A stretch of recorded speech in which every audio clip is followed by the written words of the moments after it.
Obrigada, viu? Essa história toda, O quê? o, tab, o tablet maior não carregou. E o segundo, estou precisando descarregar o negócio para poder limpar. Para poder Vixe. limpar as coisas. É por isso que eu estou participando. Uhum. Já estou ao vivo, esperando o povo. Gente, eu tô esperando o povo voltar. Violeta já voltou. A gente tá com alguns probleminhas técnicos que não são nossos, é a questão mesmo da internet, né? Muita live rolando. Por isso até que eu mudei para mais cedo. Tá, o povo tá chegando, Mona Lisa, Viviane, Lúcia Santana, Lucas Café, Tamara Táfila, Anne Costa. Vamos ver se o nosso convidado volta. Pra gente poder... E eu quero pedir uma coisa para vocês, vivendo e aprendendo, tá? Eu aprendi em outras lives que eu tenho assistido. A gente adora ver os coraçõezinhos correndo aqui do lado, mas cada vez que vocês tocam ali, trava também a live. Então, se vocês puderem... A gente sabe que tá todo mundo curtindo, viu?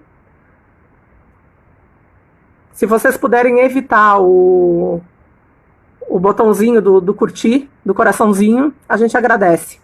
Eu vou chamar o Lucas aqui, que voltou. Continuar.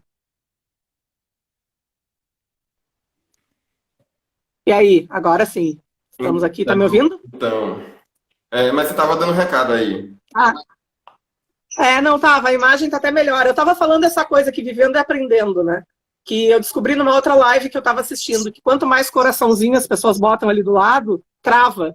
Então, assim, não que a gente não queira ver os coraçõezinhos correndo, né? Mas para evitar apertar muito pra gente poder continuar. Mas continue aí sua fala. Então, né, em paralelo a todo esse processo, né, dessas realizações que foram acontecendo ao longo, durante e depois a formação em cinema, eu fiz a produção do Cine Virada, que é o festival interno de cinema do FRB, que ele continua, ele é produzido pelo PET Cinema, que é um grupo que eu fiz parte.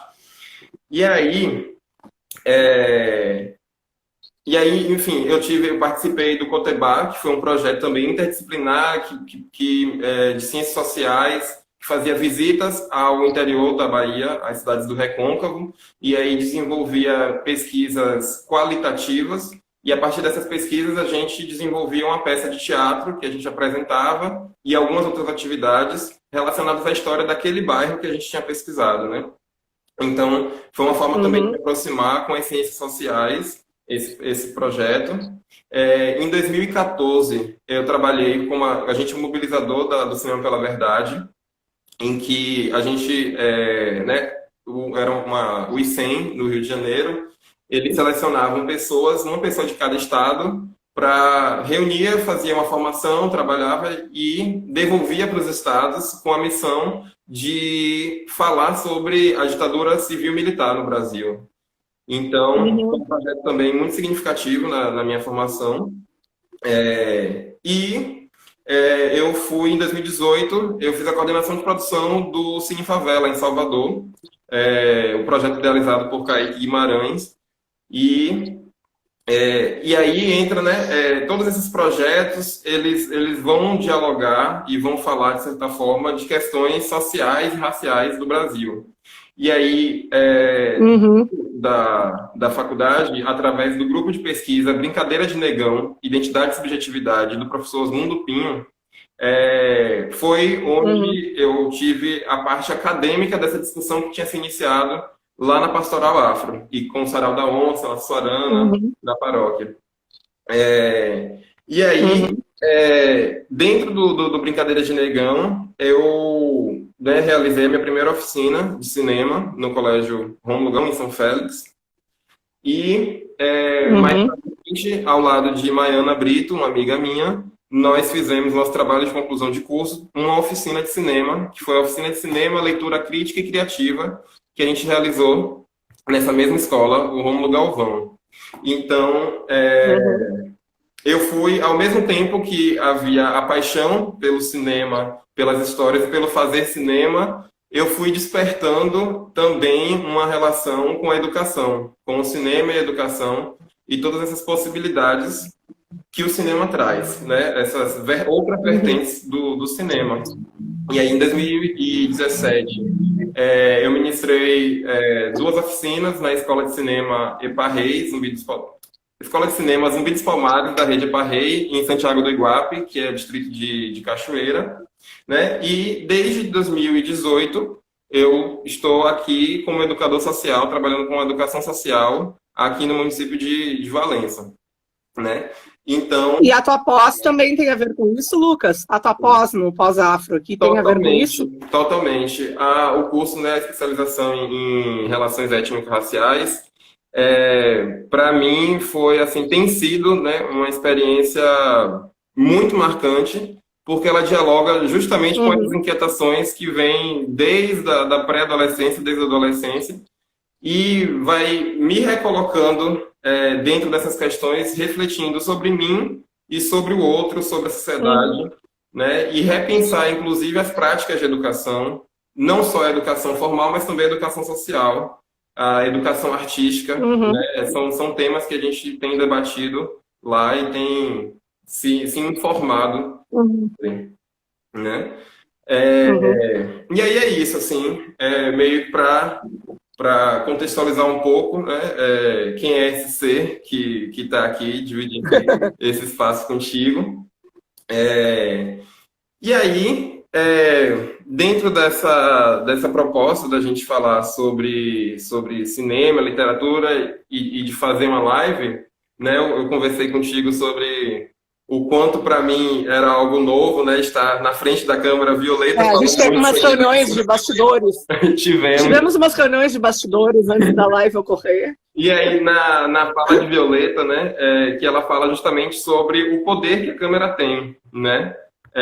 O quanto isso impacta tanto em quem está sendo filmado, enquanto quem está assistindo, e a gente do audiovisual, a gente costuma, na grande maioria, ficar muito cabreiro com isso, porque sabe que a câmera é potente mesmo, né? E aí coloca a gente assim. Então, a minha ideia é, na verdade, falar de maneira... Eu, apesar de não ser... Ei, Lucas, eu, apesar de não ser cineasta, sempre gostei mais de estar do outro lado do que botar minha cara a tapa. E aí essa pandemia veio para eu botar minha cara a tapa e perder a vergonha, virar sem vergonha em relação à câmera, porque eu detesto ser filmada, detesto a minha voz gravada, aquela coisa toda, né? Não é. A gente, é muito mais confortável a gente estar ali com a câmera filmando o outro, ali é legal. Sim. Agora a gente... Difícil. Se colocar, não é? E aí, a ideia é, na verdade, assim, que seja mesmo um bate-papo, né? Que a gente possa trocar uma ideia sobre alguns temas, né? Que eu vou começando a propor aqui. E que também a galera que está assistindo, que eu agradeço, todo mundo que estava com a gente... Pode fazer pergunta. Pode fazer pergunta. Todo mundo que estava com a gente na live com Violeta e continua aqui. O Arnulfo falando, tá lindo, Vidal que vacile. Arnulfo tá aí fazendo bagunça, fazendo confusão, que é nudes. Tá? Não sei o que ele bebeu, mas eu queria beber da mesma coisa para ficar com a alegria que ele tá. Enfim. Mas a ideia é essa mesmo, assim, de que a galera que está aí assistindo também possa colocar suas inquietações, seus comentários, opiniões, possíveis perguntas. E a ideia é que a guia dessa live, dessa conversa, também seja proposta por quem está assistindo, né? E aí, qual é a grande questão, né? A minha vontade aqui é de conversar um pouco sobre Frozen 2. De pensar, né? Não só Frozen 2, mas também outras animações, mas alguns elementos que esse filme traz, né? E aí, pensar assim... A gente passa do documentário para animação. Né? Animação, fazer uma quebra Disney, aqui da... princesa... Mas e aí falar também assim de como, dentro de toda essa minha trajetória, uma das coisas que também me colocou dentro do mundo do cinema foi a minha paixão por animações e por musicais. É algo que me acompanha também já desde a minha pré-adolescência e que isso faz meu gosto pelo cinema, pelo lúdico, pelo contar histórias, né, que se mantenham. É óbvio que a gente vai pensando e refletindo também outras coisas e construindo outras coisas, mas pessoalmente a animação e o musical é um formato e um gênero que eu persigo aí, porque eu gosto muito, né? Mas aí, falar assim, eu não sei se todo mundo assistiu, né, Frozen 2, não sei se todo mundo assistiu Frozen, né, que é o primeiro filme de 2013, mas contextualizando aqui um pouco, Frozen é um filme de 2013 da Disney que vai contar a história de duas irmãs. Ele é uma adaptação do conto da história. Livre sou! Livre estou! Não, eu me empolguei aqui na performance. Livre estou! Livre estou! Elsa. É a Elsa.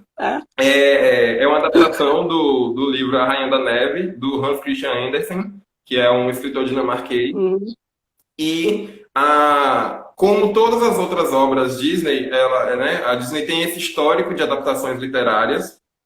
Então, todas as vezes que ela foi revisitar os contos dos irmãos Grimm, foi revisitar outras histórias do Charles Perrault, ela pega a história original e dá uma adaptada e, de certa forma, ela coloca bastante do que é o pensamento de sua época, né? Então, ela vai se adaptar como, né, todos os seres humanos, eles somos frutos da nossa época. Então, os filmes, em geral, e também esses, eles já com o contexto que eles foram feitos. Então, em 1937, Branca de Neve, ela vai contar a história de uma mulher que dialoga com o ideal, com a idealização de mulher desse período da década de 40, né? Da década de 30, ali finalzinho de 30, 40. A Bela Adormecida, na década de 50, Cinderela, e aí vai. Tufo tá dizendo que tu tá fazendo spoiler, viu? Tufo tá dizendo que tu tá fazendo spoiler em Frozen, que ele não quer ouvir. Saia da live, então, amor. Mas tu vai fazer falta pra gente, Tufo. Vai fazer falta. Fica aqui com a gente, fica aqui e vamos conversar. Tá ouvidinho na hora do spoiler, pronto. Mas eu gosto de pensar sobre isso, porque, por exemplo, quando a gente chega na década de 90, a gente tem uma mudança muito drástica na representação feminina dessa ideia de princesa Disney, né, de protagonista feminina, dentro desses filmes. Então, em 89, tem A Pequena Sereia, e aí, compreendendo que todos esses filmes Disney, eles costumam ser bastante problemáticos por si só, né? Tem várias questões que valem a pena pontuar, de crítica e enfim, mas, ao mesmo tempo, eles fazem essa mudança de contar a história, né? De como contar essas histórias, de que histórias eles estão contando. Então, ali em 89, Pequena Sereia, A Bela e a Fera, vai contar a história dessa mulher e tal. E aí que entra também outras questões, Síndrome de Estocolmo, se apaixonar pelo seu opressor, né? Mas a Bela é uma personagem também muito marcante, Jasmine, de Aladdin. A gente tem, em 95, Pocahontas. Esmeralda, que é uma cigana, que está em Corcunda de Notre Dame, que é um filme forte também, que vai discutir religião católica e outras coisas. E aí Mulan, né? Em 98, lança Mulan, que também é um filme que não é muito problemático também. Eu na quarentena, eu assisti Shrek, a saga toda quase, e os Smurfs também. Massa. Foram alguns da quarentena, alguns. Eu tô nessa também de ver animações. Eu recentemente assisti Trolls 2, World Tour, e Onward, que é Dois Irmãos, Uma Jornada Fantástica, um novo filme da Pixar também. Tô nessa de dar uma esse eu não assisti. E assistir a animação. Vidal deve conhecer. Oi? Mas umas coisas mais... Vidal deve conhecer. Umas coisas mais leves, né? Pra gente também dar uma leveza esse período todo, tão conturbado e tão tenso, né? Tão pesado. Sim, dá uma desanuviada. Eu necessito. Necessitamos. E aí tem, né, Mulan, que talvez seja por muitos lembrada, né, como essa protagonista feminina. E aí passa os anos 2000, que é um ano que, para essa animação aí das grandes empresas, a Disney, ela despontava já há 40 anos como a principal empresa de animação a nível mundial. E aí ela vai repensar muito da sua produção com o surgimento da tecnologia, né, do computador, das animações computadorizadas, do CGI. E aí entra DreamWorks, entra Shrek, algumas outras coisas começam a remodelar ali o que seria a produção da Disney. Nos anos 2000 você tem ali alguns filmes, Garante Quem Little, Lenka Vakatussa, são filmes que não foram tão assistidos quanto da década de 90. E aí, já passando a primeira década, né, do século XXI, a gente começa a ter na Disney uma tentativa de voltar a essa ideia de contar histórias de princesa e tentar fazer mais uma vez, dialogar com seu tempo, ouvir a questão das críticas, ganhar mais dinheiro também, né, porque é capitalista e a gente tem que bater sempre, né? Mas entendendo o que essas obras elas dizem pra gente enquanto contexto e enquanto discurso, enquanto conteúdo também, né? E aí você tem A Princesa e o Sapo, em 2009, em 2010, Enrolados, que também é uma repaginada total dentro dos contos de princesa, em que o príncipe é o ladrão, e aí tem várias questões, né, da ideia de princesa, Enrolados. E em 2012 tinha saído Detona Ralph, e que também é um filme que eu gosto muito, do Ralph e a Venela. E aí em 2013 sai Frozen, né? Que era um filme que nem eles, inclusive, estavam esperando esse sucesso todo. Eu estava vendo... Frozen 1, né? Frozen 1, primeiro. Frozen 1, 2013. 2013, final de 2013. Aqui chega em 2014. E aí... Eu estava vendo uma entrevista outro dia com o Fábio Porchat, e ele comentando que a Disney não esperava esse sucesso todo do filme, tanto que o Olaf, ele era dublado por um dublador, né, profissional, e que, como o filme nos Estados Unidos fez um sucesso absurdo que eles não esperavam, eles decidiram chamar o Porchat aqui no Brasil para dublar. Então, a gente pensar de que Frozen é esse Let It Go que enche o saco já faz, 6 anos, 5 anos.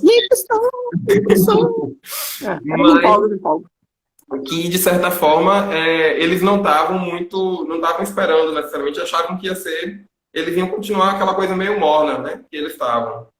E aí o Frozen, ele vai dar essa repensada aí e marcar mesmo a questão das animações comerciais e tudo mais, né? A representação feminina dentro dessa história, o beijo de amor verdadeiro, o amor entre as duas irmãs. E aí, mas aí, enfim, né? Nesse meio tempo, lança Mulan. E é aquela coisa, né, Lucas, que não é a mesma representação feminina lá dos anos 20 e 30, né? Sim. Eu acho que a animação ela vai caminhando com a contemporaneidade. Tu tem atualmente essa mulher tão diferente, uma mulher mais posicionada e tal, e isso se reflete também em Frozen. Sim, completamente, completamente.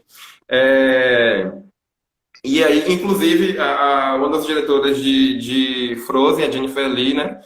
O fato de você ter uma diretora mulher também altera muito sobre os produtos que são feitos, né? E é uma discussão que a gente tem sobre... Eu acho que diz muito, né, sobre o que tu tem ali de produção, né? Quando tu vê uma produção... A gente já viu tantas, assim, por exemplo, adaptações até das próprias obras da literatura. Uma adaptação, quando feita por um homem, vai ter um tom. Quando feita por uma mulher, vai ter um outro olhar. Né? E antigamente tu não via isso, tu não via essas mulheres também, né, nessa linha de frente de produção. E hoje tu vê muitas e trazendo o que é da realidade da mulher. Sim, né? Completamente. De ter uma olhar. Teu fã-clube está presente, viu? Teu fã-clube está presente, aí você arrasa. Olha só, minha mãe. Beijo. Lúcia Santana, tua mãe. As mamães sempre... A minha, tô achando até estranho ela não ter entrado ainda hoje, mas elas estão aqui. Tem uma pergunta aqui, Lucas. Fala também sobre esse processo de dublagem nas animações Peraí. Vê se tu consegue ver aí a pergunta. Valeu. Normalmente, história dos filmes. A dublagem no Brasil, ela é realmente considerada uma das melhores do mundo. Ela é muito conceituada fora do Brasil.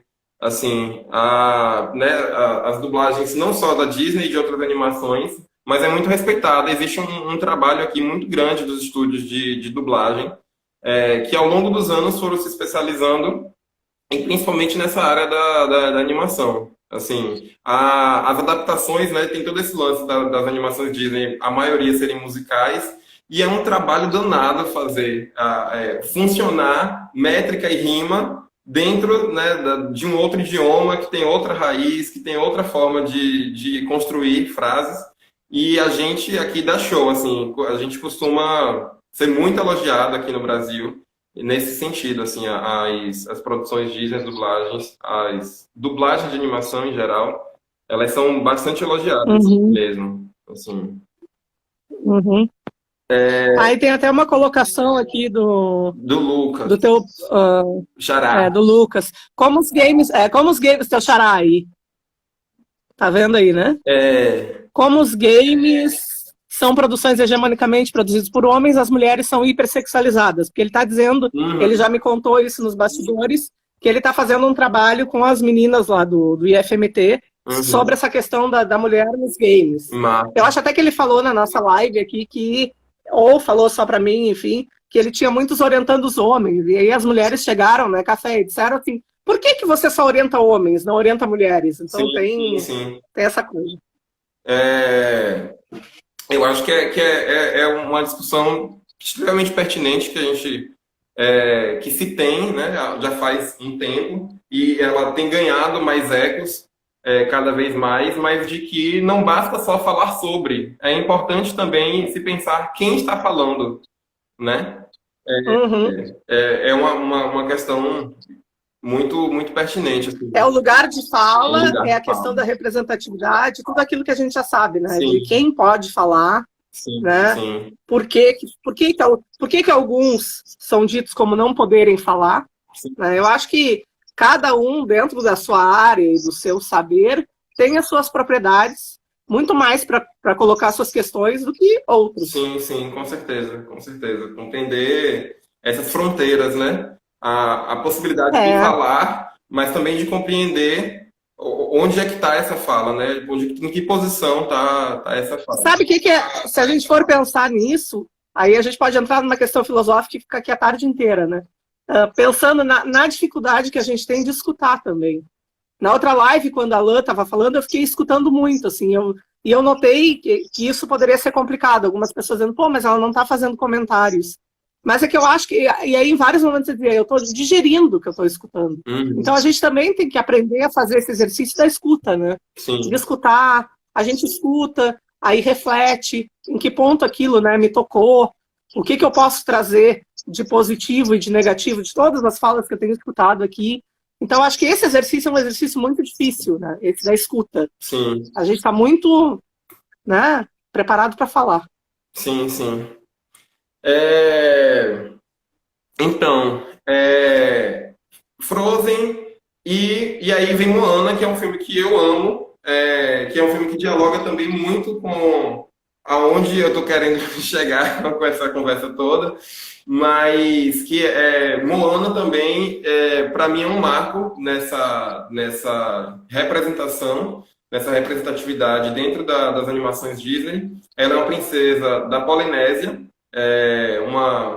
um povo originário ali da Polinésia. Se conta uma história mitológica dentro do filme, e tem toda essa jornada da heroína, em que ela vai compreender o quanto é necessário a gente caminhar para frente sem deixar de olhar para trás, que tem muito a ver com a filosofia dos povos originários, ameríndios, africanos, mas a gente sempre está posicionado de olhar para frente, a gente não pode deixar de olhar para trás.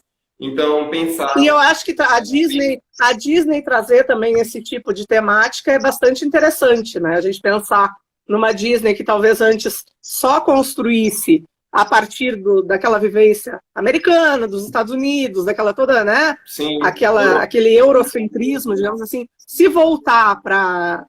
Isso não deve ser algo ingênuo, a gente também pode parar e pensar, né? Em por que eles, então, se voltaram para pensar algo indiano, enfim, porque ingênuo não é. Não. Provavelmente não é. Não é nem um pouco... É uma necessidade, acho que do contemporâneo, que meio que os obriga a pensar, bom, a contemporaneidade está trazendo os ameríndios, está trazendo toda está tendo um outro olhar, se a gente voltar na live lá com o Lucas, né? Um olhar para a América Latina, uma coisa do decolonial e tal, e a Disney não vai querer ficar para trás, né? Sim. Eles vão ter que atingir também esse público. Sim. E de uma forma geral, a empresa que é extremamente capitalista e que se deixar compra também o Brasil, está querendo comprar tudo. Exatamente. Exatamente. Mas que também tem um posicionamento intelectual dentro da empresa que não é necessariamente conservador, né? Já faz um tempo e que cria essas tensões em suas narrativas, né? A Dica de Sankofa, exatamente, Procila, isso aí. Esse movimento de se conectar com essas narrativas e essas filosofias, essas cosmovisões que não são eurocêntricas, né? E aí, o Frozen, ele foi um filme que, apesar de ter feito muito sucesso, ele também foi bastante criticado, principalmente sobre a relação entre o povo ali de Arendelle, que é ali o reino, e esse povo que estava ali à margem, que era um povo originário dali.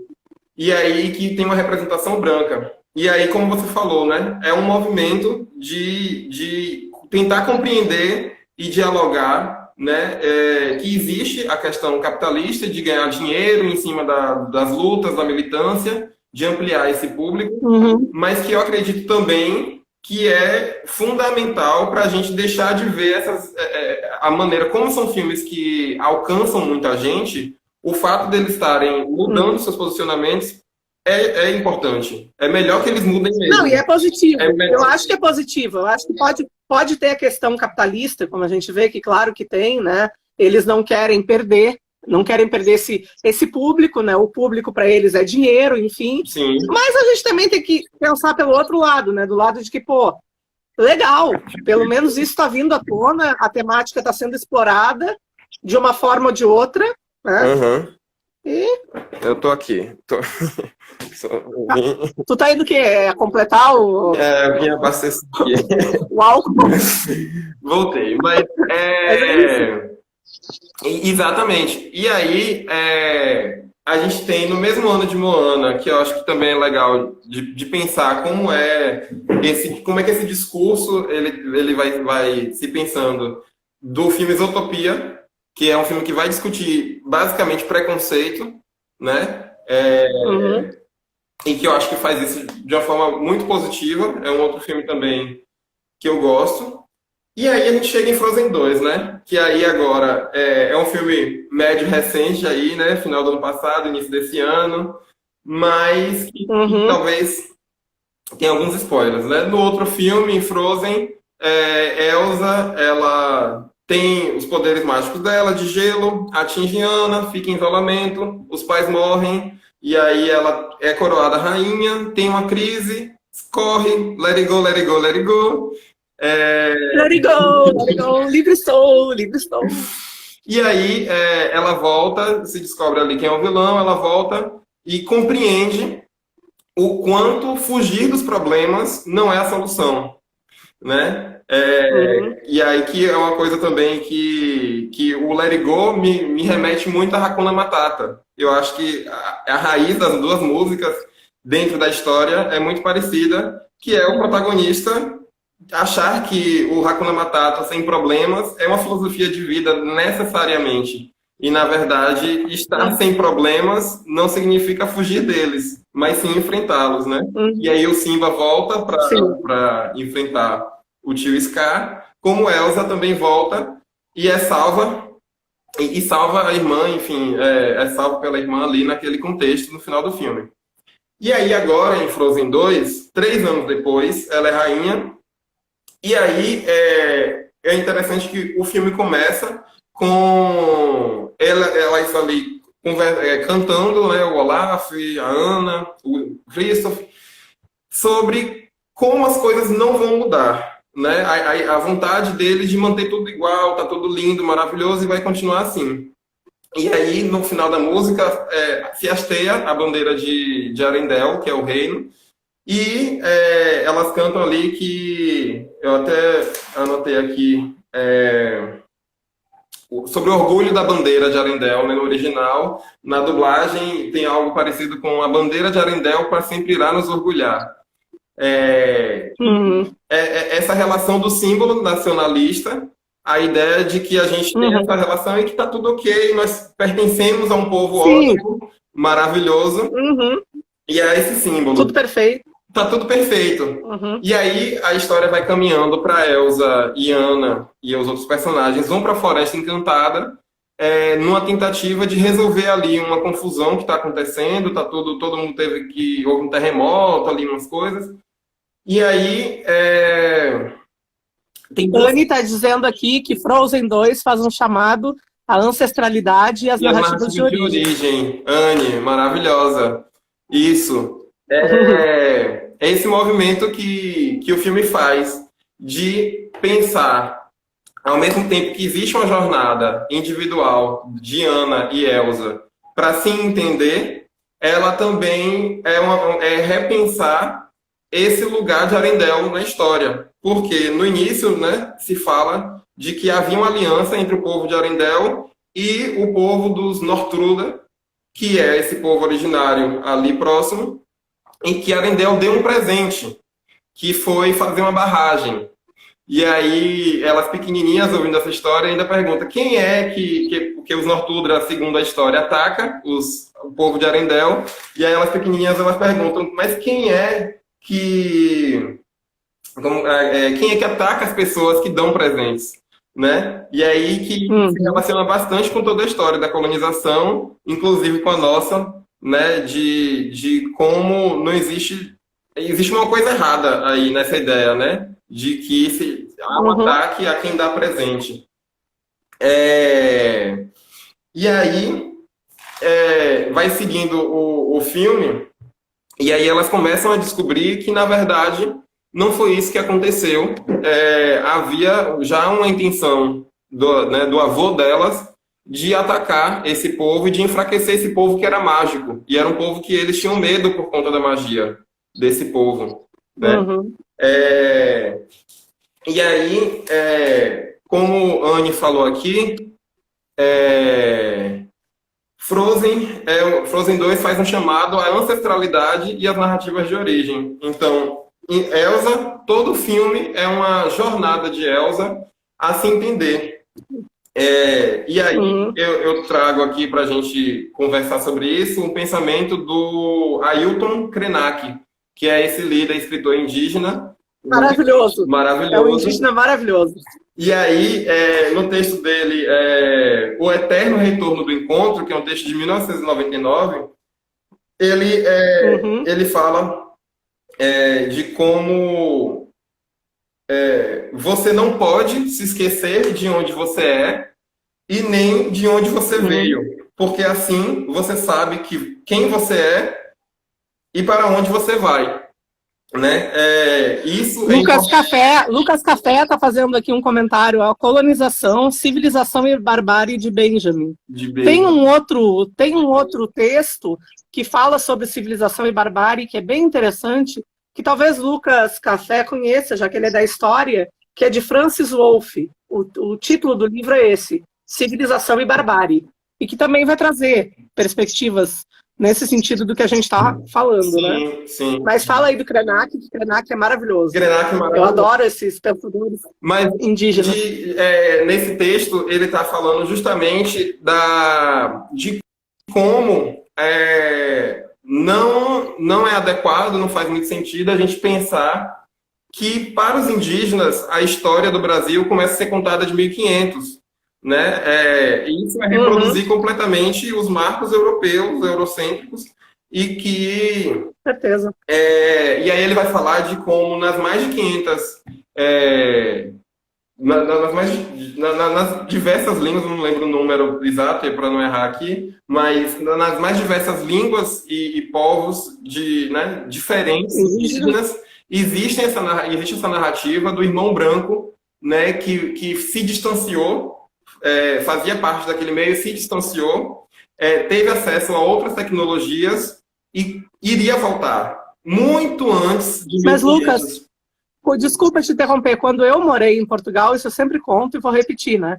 Uma das primeiras coisas que eu escutei quando eu entrei num táxi, que eu cheguei em Lisboa, foi um taxista dizer: ah, mas o que seria do Brasil se não fosse Portugal, né? Eu pensei, um lugar muito melhor, né? Eu era para ter falado, mas não falei. Certamente. E ele assim, porque quando os portugueses chegaram lá, nada tinha.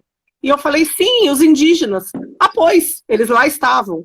Sim. Como se não fosse nada, entendeu? Então isso faz muito sentido. Para eles contam. Por isso que a gente fala da descoberta, né, do Brasil. Sim, que descoberta, né? Se já existia. Sim. Então, o que o Krenak traz, eu acho que vai nesse sentido, de pensar do português trazendo toda essa... E aí traz toda essa cultura eurocêntrica que a gente tem até hoje, né? Sim. E essas literaturas indígenas que têm tomado o seu lugar, graças a Deus, no espaço, têm vindo também para mostrar que não é por aí, né? Sim, essa noção de civilização, como se, né, a sociedade exemplo é essa sociedade europeia, né? E aí ele vai falar justamente desses referenciais de sociedade que, na verdade, né, os povos indígenas se pautam através do coletivo, da comunidade, e que é justamente essa mudança, essa ruptura.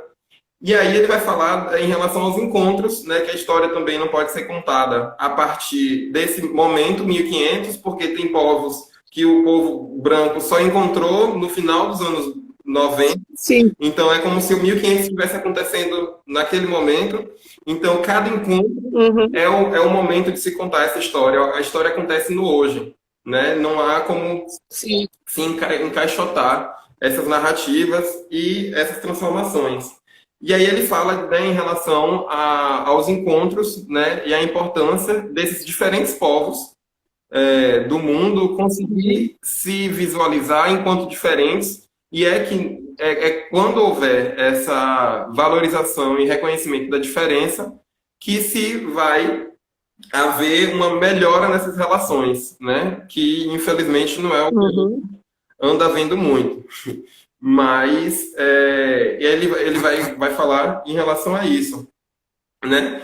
E aí, esse é um ponto que eu acho que Frozen 2 é uma ótima ferramenta para, né, discutir de maneira extremamente acessível as questões do colonizador, as questões da colonização brasileira, né? De como a história, né, e tem um outro filme de animação brasileiro que também dialoga muito com isso, que é Uma História de Amor e Fúria, que eu gosto muito, mas ele fala, né, que os meus heróis, eles não... Como é a frase? Que, se alguém lembrar aí, me ajuda, eu agora esqueci de anotar essa. Mas ele fala que os heróis não... Enfim, que ele fala que as pessoas que morreram contra os que viraram heróis, né? Os antepassados não se tornaram heróis, eles morreram na mão de quem virou herói. E aí pensar, né, a história como... E aí eu acho que dialoga muito com o papo a gente estava batendo. Eu me sinto que eu estava batendo aqui assistindo também com Violeta, mas esse papo que a gente estava batendo aqui com Violeta. Com certeza, nós estamos juntos, os três aqui. E aí, de como tudo tem ponto de vista, né? Inclusive a história. Então a gente foi acostumado e educado dentro de uma história que coloca os marcos dessa história e os heróis dessa história completamente em desacordo com a maior parte da população que continua sofrendo dentro dessa história, né? Percebe-se que há algo muito errado nessas narrativas que são contadas. Elas não dialogam nem um pouco Com certeza. com... Não, é o que eu falei aqui, acho que foi até na live com café, que eu dei o exemplo de quando eu estava falando para os meninos lá do IFE sobre Camões, né? Aí a gente acaba retomando, né, a história da colonização e tal, e aí eu brinquei falando sério, digamos assim, dizendo o seguinte, olha, se vocês estão achando que eu vou chegar aqui e vou dizer que os portugueses chegaram em 1500 e descobriram o Brasil e que aí fizeram isso e só foram lindos para não sei o quê, esqueçam. Sim. Esqueçam, porque a minha visão da história vai ser completamente diferente. Sim. Tu quer ler alguma coisa aí, algum comentário? Tem um comentário de Anne. Isso, a frase, justamente, que tem a ver com isso que você está falando. Sobre, né, recolocar Portugal nessa história da colonização brasileira. Que é a frase do filme E uma História de Amor e Fúria. A animação. Meus heróis não viraram estátua, morreram lutando contra quem virou. Né? Exatamente. É isso. E aí eu acho que a gente, como educador social, como professor, a gente tem muito esse papel de, né, tem essa missão de levar para os meninos a história verdadeira, não a história que contam para ser bonita, aquela coisa eurocêntrica, de dizer, como o português foi bom, como ele foi maravilhoso para nós, da gente chegar lá e a gente seja branco, preto, amarelo, se sentir menor, porque eles fazem o tempo todo questão de mostrar que eles são os colonizadores e tu é o colonizado, e o mais interessante é que eu acho que, assim, em Portugal eles têm isso com o brasileiro, porque é em quem eles conseguem, né, se colocar, devia dizer que são melhores. Porque pro resto da Europa eles são eles são nada, entende? Então, assim, chegou o português, chegou o brasileiro, bom, eu vou agora poder... E eu fui num período de governo Lula que tinha muito brasileiro, entendeu? Muita gente por Ciências Sem Fronteiras, muita gente morando 1 ano, morando 2, e que o meu próprio professor, que é uma pessoa muito legal, que me recebeu muito bem, é muito aberto, tem uma outra cabeça, olhou para mim e disse, olha, se calhar o ano que vem 90% dos nossos alunos vão ser brasileiros, da Universidade de Coimbra. Uhum. Isso de 2012 para 2013. Aí a própria universidade fez um esquema lá de que para estudar, porque tinha muita gente fazendo graduação, até pagando do seu bolso, porque não era caro. Então eles fizeram um esquema assim, para a pessoa fazer graduação, ela tinha que pagar, quem não era europeu, não tinha, enfim, passaporte e tal, teria que pagar 7 mil euros por semestre, quando antes eram 2. Para poder barrar essa gente que estava incomodando, entendeu? Uhum. Como que o colonizado tá? Sim. Pode não ter muito a ver com o que você está falando, o que eu estou dizendo, mas... Completamente a ver de como 500 anos depois o pensamento se mantém, né?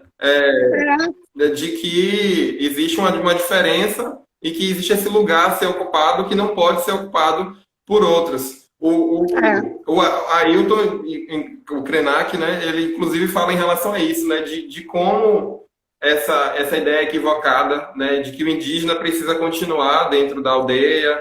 E aí, aí o indígena chega para fazer uma palestra em Portugal, aí eles olham, e não só em Portugal, aqui, eles olham, mas ele não tá de cocar, mas ele tá vestido, mas indígena tem computador, indígena tem Mac, sim. Tem iPhone, como assim? A manutenção da ideia de selvagem, né, existe... Exato. Enfim, né, cada grupo em relação a outro, né, dadas suas histórias, seus contextos, mas e voltando a Frozen, é legal trazer, uma animação trazer isso. Só que o que eu me pergunto, Lucas, será que todo mundo que assiste essa animação consegue alcançar esse objetivo da animação? Então... Consegue alcançar? Não fica passando só... Foi um questionamento que me veio agora com a conversa.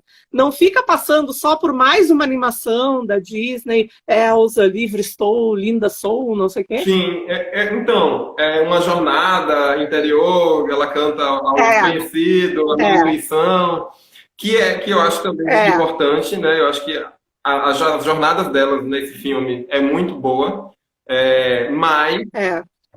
Eu acho que para um grande público, realmente, isso não toca porque essas discussões não estão em todos os espaços.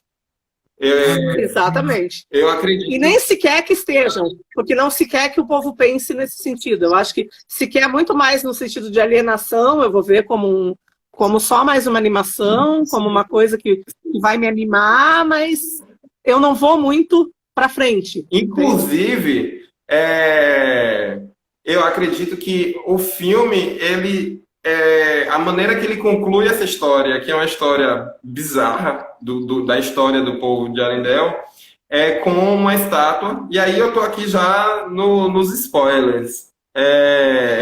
Aham. Mas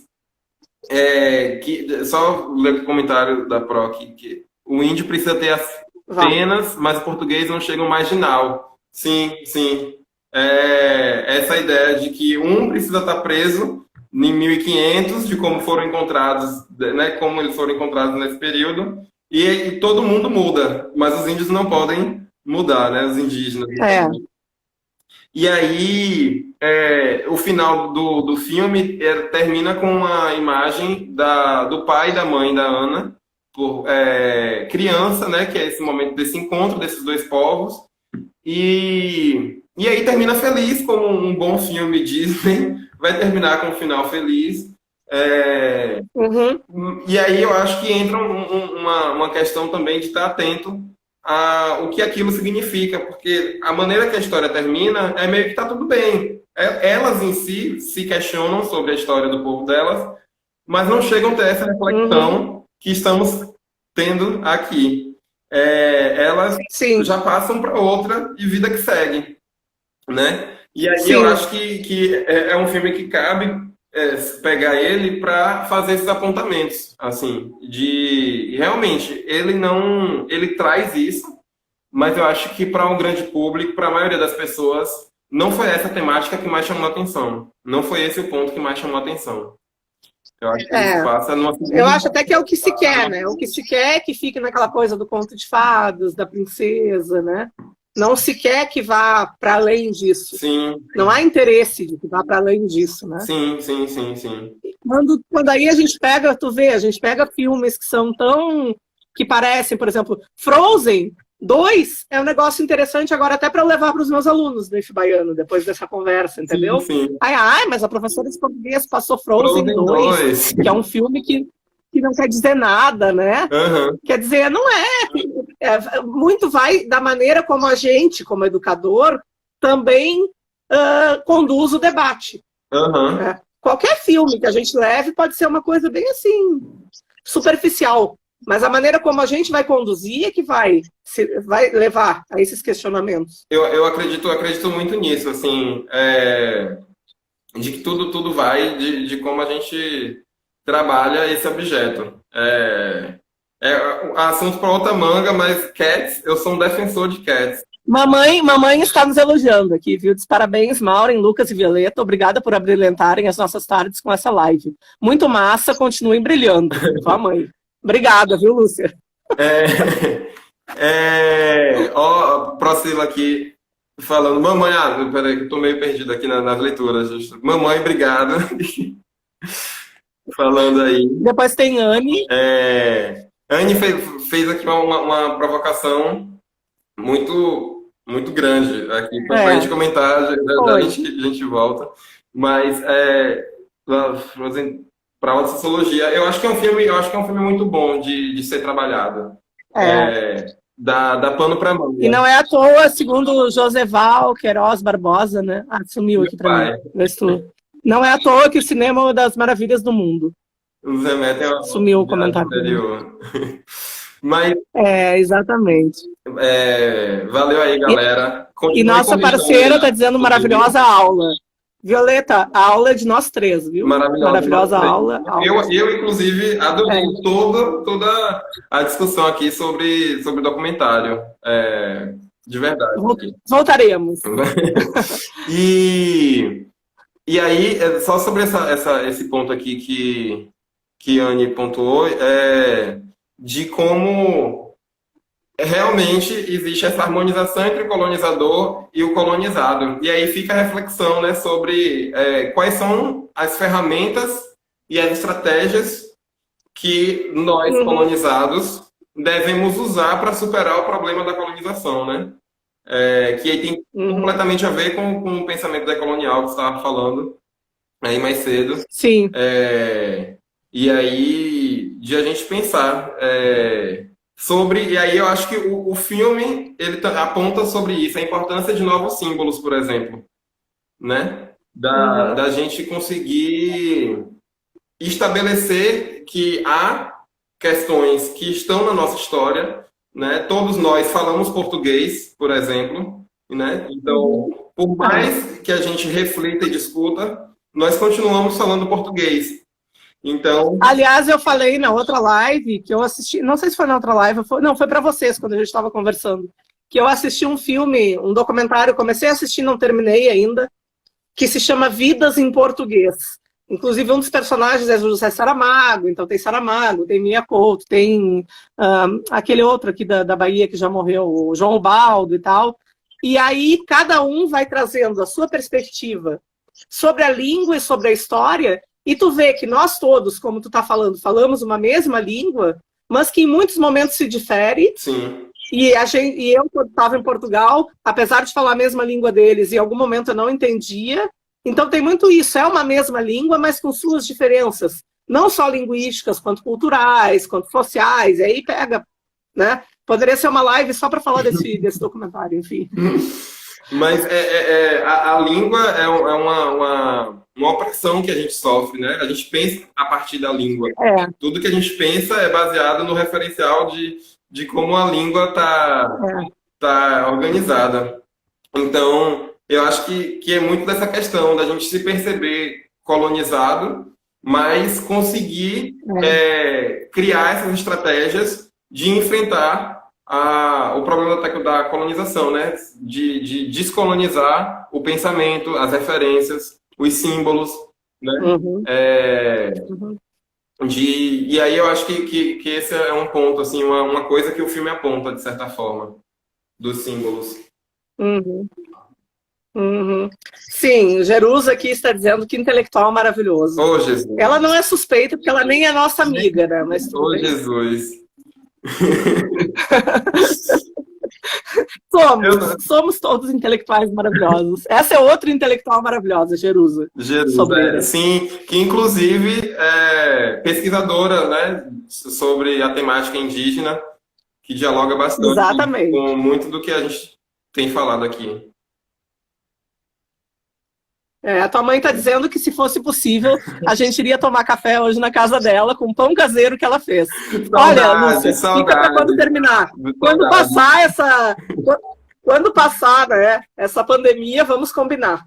Viu? Muito bom, muito bom. Mas, então... Suzilene está dizendo aqui rapidinho que, como diria Mia Couto, minha pátria é a minha língua portuguesa. É isso. Ela assistiu o documentário esse que eu estou falando. Sim. Suzilene é uma professora universitária. Então, comentando aí. Sim. Tem melhor handle da tua mãe. Já estamos entrando aqui. Jerusa. Então, vamos lá. A Chegada. Tufo está dizendo aqui da Chegada. Muito bom. Referência aqui que a Arnulfo está trazendo do filme A Chegada, né? De como a nossa comunicação está pautada pela língua, né? Pela linguagem que a gente, como é que a gente se comunica, os códigos que a gente troca. E aí a gente acaba vendo que, com tudo isso que a gente está comentando aqui, o quanto o cinema, a literatura, a língua, tudo tem relação, né? Que a gente tem a tendência de querer colocar as coisas em caixinhas, dizer, não, eu que trabalho com cinema, não vou conversar com essa que trabalha com literatura, nem com essa que é da língua, nem com esse que é da sociologia, enfim. Mas tudo está relacionado, né? Sim. A gente... Suzilene, obrigada, que honra! Ela está dizendo que é fã das minhas lives. Que honra ter uma professora dessas como minha fã. Eu só posso ficar muito feliz, viu? E acabou de entrar em Lauana, também professora lá de Jacobina, da UNEB. Aliás, os pós-críticos estão marcando presença aqui, como outros, né? Lucas, quem sabe, futuramente será pós-crítico. Muito bom. E Lauana... Sabe. E Lauana, Ricardo e outros aí que já passaram. É isso. O senhor Vidal aqui Aham. falou aqui, boa lembrança, Arnulfo, A Chegada, um ótimo filme de ficção. Exatamente. Muito bom, muito bom. Mas é isso. Galera, quem tem aí algum comentário, alguma colocação, Se tiverem perguntas, pergunta, comentários, a gente acha que tem. Pelo que eu tô contando aqui, a gente tem 5 minutos. pronto. E aí, Gente, depois passa eu vou fazer rápido, o viu? seguinte, aí eu vou. Não, aí a gente, tu viu, né? Vocês com medo que, o que eu vou ter para falar em tanto tempo? Eu falei, gente, o tempo corre, que a gente não vê. Tempo corre. Quando vê, já foi. Tá? Quando cair, eu vou chamar de novo a Violeta, rapidinho, só para ela fazer as considerações finais. Pronto. E aí te chamo para as tuas considerações finais também, peço que a galera fique aí, viu? Pronto. Mas a gente ainda tem um tempinho aí de Mas 4 não minutos. sei, Pelo que eu tô vendo no relógio, 4 minutos. Olha, Fefa, sou sua fã, sou muito sua fã, sou seu fã também, Fefa. Tem que cantar no final, olha pra aí que barril. Olha só, eu não sabia desse teu lado, amigo cantor. Já quero. Eu sou seu fã, Fefa, também. Mas, E tua mãe também, mamãe também tá pedindo pra tu cantar, viu? Não. Canta. Mas, ó, de certa forma, para não ficar na ida e na volta, né? Como o Violeta vai voltar, e também para não esticar muito tempo, né? Da galera que está acompanhando, de certa forma, posso fazer as considerações agora, assim, tipo. Pode, fica à vontade. Se cair, eu te chamo de novo. Pronto, Vai. beleza. E aí a galera também que tiver algum comentário, alguma pergunta, pode fazer aí, se der tempinho, a gente. Aqui estão pedindo incessantemente que tu cante. Canta. Encerre cantando. Oh, Jesus. Mas assim, não, agradecer de verdade, assim, a você, Maureen, pelo convite, de verdade. Para mim, assim, esse período, ele... Ei, rapidinho. Jerusa tá dizendo aqui que nem sabia desse teu talento. Eu também não sabia, Jerusa. Passada que não cantou no pré-banda. Essa live foi reveladora. Eu também tô achando. Ricardo também tá dizendo, Lucas cantando, canta. Oh, Jesus, canta. Bora, gente, fazer o coro. Levanta a hashtag aí, Lucas canta. Mas, hoje eu sou tímido, olha só que coisa, olha o que vocês estão fazendo. Ó.